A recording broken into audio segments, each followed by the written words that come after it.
አቤት ገብተህ ነበር እንዴ? ሰውዬ ገብተህ ነበር እንዴ? አዎ ደንበጫው ነኝ። እሺ ማን ልትሞል ማን ታንኪዩ ሰማች ብርሃኑ ሰፈራችን አንድ ልጅ አለ ትልቅ አርኤ ቤት የከፈተ። ምን የከፈተ? አርኤ ቤት። እሺ እና እኔ ስለሱ ጉዳይ ነው የማወራው። ዞሮ ምን እንዲያረጋ አላውቅም። ገበያው ወደሱ ዞሯል። አንተ ማረቅ ነው የምትሸጠው? አዎ እኔ ማከፋፈል ነው። እሱ ሽያጭ ነው የያዘው። ከሌላ ሰው እያመጣ ብዙ እየነገደ ነው። ምን እንዲያረጋ አላውቅም። እሺ እንጃ። ዞሮ እኔ ስለሱ ላወራ ነው። ደመላሽ ይባላል። ትልቅ ሰው ነው። ዞሮ እኔ ገና ወጣት ነኝ። እሱ ትልቅ ሰው ነው። እሺ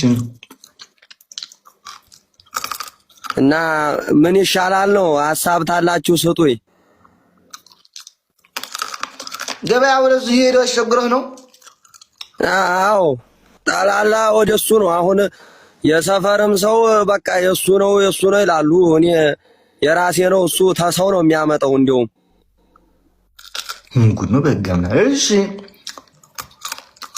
እና አሁን አንተ ጥሩ እንዲሸጥልህ ነው የምትፈልገው የሰውየውን ገበያ እንዲዘጋ?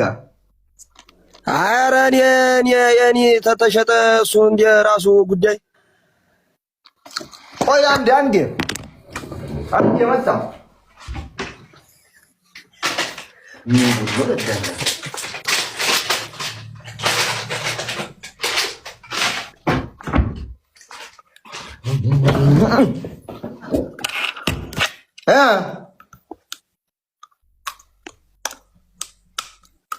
እና እንደው ምን ይሻለኝ ነው?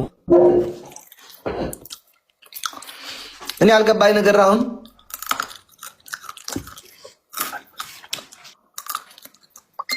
ገበያ ተዘግቶ ሆኖ ነው ያንተ በጭራሽ አትሸጥም አንተ?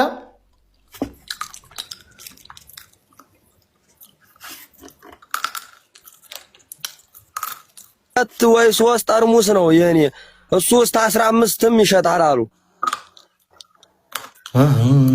እሺ አስደግሞብህ ነው የሚሆነው።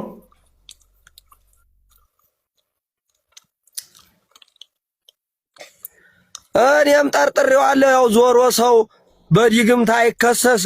ምን ላድርግ ወገኑ ወቅልኝ ብዬ ነው። አይከሰስ በዚህ